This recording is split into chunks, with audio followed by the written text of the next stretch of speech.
Why is Worf still Star Trek's only Klingon in Starfleet?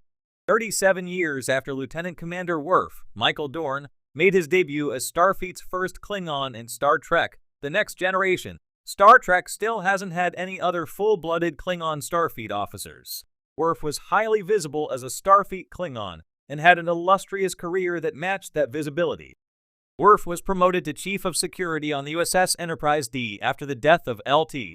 Ayar. Denise Crosby became a Strategic Operations Officer on Star Trek Deep Space Nine and reunited with the Enterprise crew for the TNG movies, before becoming captain of the USS Enterprise E. Star Trek, the original series, had Ensign Pavel Chekhov, Walter Koenig, and Lieutenant Hikaru Sulu, George Takei, on the bridge of the original USS Enterprise to show that Russia and Japan would be part of Earth's Starfleet in the future, instead of the enemies of the United States that they were in the 1960s. After the Khitomer Accords in Star Trek VI, the undiscovered country created an alliance between the United Federation of Planets and the Klingon Empire. Star Trek: The Next Generation showed that Starfleet would also welcome former alien enemies and added Worf as Starfleet's first Klingon officer. Worf is the only Klingon in Starfleet in the 24th century because of Worf's human and Klingon connections. After Romulans attacked the Khitomer colony where young Worf lived with his mother, Worf was rescued by Starfleet and adopted by a human family. The Rozhenkos raised Worf as their own and encouraged Worf to explore his Klingon heritage on his own terms. During a Klingon coming-of-age ceremony, Worf was prophesied to be both a warrior and a pioneer among Klingons, so Worf enrolled at Starfleet Academy. Without human influences, it's unlikely that any other Klingons would want to join Starfleet instead of the Klingon military. As antagonists of the Federation, Klingons were inscrutable, but Worf bridged the gap between Klingons and the Federation by being a member of both worlds. Worf's stories on both TNG and DS9 offered glimpses into Klingon culture from a Klingon's perspective, so the Klingons became less mysterious. Through Worf, both Starfleet and viewers learned more about Klingons as people, and with that exposure came understanding. The reverse is also true, since Worf is responsible for teaching Klingons more about the ways of Starfleet, but no other full-blooded Klingons followed Worf's lead into Starfleet. Worf is often caught between his Klingon heritage and his Federation upbringing, but ultimately makes a better Starfleet officer than Klingon warrior. Throughout TNG, Worf places Klingon values above Federation mores, as if trying to prove to himself that he really is a true Klingon warrior, despite being raised by humans on Earth. Star Trek Deep Space Nine really puts Worf's loyalties to the test, when Chancellor Gowron, Robert O'Reilly, asks Worf to choose between Starfleet and the Klingon Empire. Even with his honor on the line, Worf chooses Starfleet. In return, General Marduk, J.G. Hertzler, chooses Worf and shows Worf what being Klingon really means. After serving as the Federation ambassador to Konos, Worf returns in Star Trek Picard Season 3 as an independent contractor allied with both Starfleet and the Klingon Empire. This blending of Klingon philosophy and Federation values might actually be the most Starfleet thing that Worf has ever done, since one goal of the Federation is to create a society that honors and respects all cultures.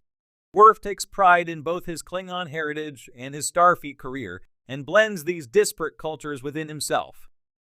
It's a difficult Star Trek balancing act that makes Worf a tough act to follow, as Starfleet's first Klingon Worf, the iconic Klingon warrior from Star Trek The Next Generation, TNG, and Deep Space Nine, DS9, remains Starfleet's most prominent and, in many ways, only Klingon officer. Despite the rich cultural background of the Klingons and their growing interactions with the Federation over the course of Star Trek history, Worf stands alone in the spotlight as the singular representative of his species within Starfleet. This curious distinction raises several questions. Why haven't more Klingons joined Starfleet? What makes Worf such a unique figure? And what does this say about the broader relationship between the Klingons and the Federation? Worf's unique circumstances. To understand why Worf is still the lone Klingon officer in Starfleet, it's essential to look at his unique background. Unlike most Klingons, Worf was raised by humans after his parents were killed in a Romulan attack during his childhood. His adoptive parents, the Rozhenkos, instilled in him the values and ideals of Federation society, making him far more integrated into human culture than the typical Klingon. This upbringing allowed Worf to bridge the gap between the Klingon Empire and the Federation, a role that most Klingons would not be able or willing to undertake. Worf's decision to join Starfleet is a direct result of his hybrid upbringing. His deep connection to both cultures, Klingon and Federation, set him apart from his Klingon peers. While most Klingons view Starfleet as a human institution that is incompatible with their warrior ethos, Worf was able to reconcile his Klingon heritage with the principles of Starfleet, such as diplomacy, exploration, and a commitment to peaceful cooperation. However, his experience within Starfleet has always been tinged with conflict, both internally and externally, as he constantly struggles to balance his Klingon identity with his duties as a Starfleet officer. Cultural differences, Klingon honor versus Starfleet protocol. One of the primary reasons why Worf remains a rarity in Starfleet is the significant cultural divide between the Klingon Empire and the Federation. Klingons place an overwhelming emphasis on honor, combat, and warrior virtues, which are often at odds with the Federation's focus on diplomacy, scientific exploration, and peaceful coexistence. This fundamental difference in worldview makes it difficult for most Klingons to envision themselves as part of Starfleet, which operates under strict protocols and a chain of command that is alien to the chaotic, individualistic spirit of Klingon warriors.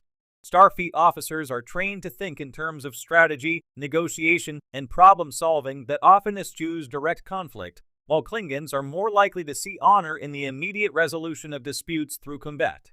Worf's presence in Starfleet represents an exception, as he constantly grapples with these conflicting values. In numerous episodes of TNG and DS9, we see Worf struggle with the expectations of his Klingon heritage, be it the pressure to engage in combat, uphold familial honor, or seek revenge, and the responsibilities of being a Starfleet officer, which often require restraint, diplomacy, and adherence to rules. Most Klingons, even those who are friendly to the Federation, would likely find it difficult to subordinate themselves to Starfleet's chain of command. In the Klingon hierarchy, personal glory and individual combat prowess are valued over bureaucratic discipline. The absence of more Klingons in Starfleet speaks to this deep cultural divide, which makes integration challenging despite the political alliances between the two powers. Worf's role as a symbol of unity. Another reason Worf remains Star Trek's only Klingon officer is his symbolic role within the franchise. As one of the first non-human main characters in Star Trek, following in the footsteps of Spock, Worf represents the ideal of interspecies cooperation and the possibilities of peace between the Federation and the Klingon Empire. His presence on the bridge of the Enterprise D, and later aboard Deep Space Nine, was a powerful statement about the Federation's commitment to diversity and unity, even among former enemies. By keeping Worf as the only Klingon in Starfleet, the writers of Star Trek underscore the rarity and significance of his position. He is not just another officer, he is a bridge between two vastly different cultures, embodying the tensions and triumphs of diplomacy, tolerance, and personal identity.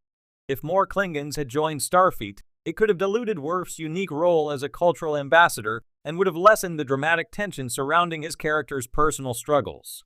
Moreover, Worf's presence within Starfleet serves as a reminder of the historical animosity between the Federation and the Klingons.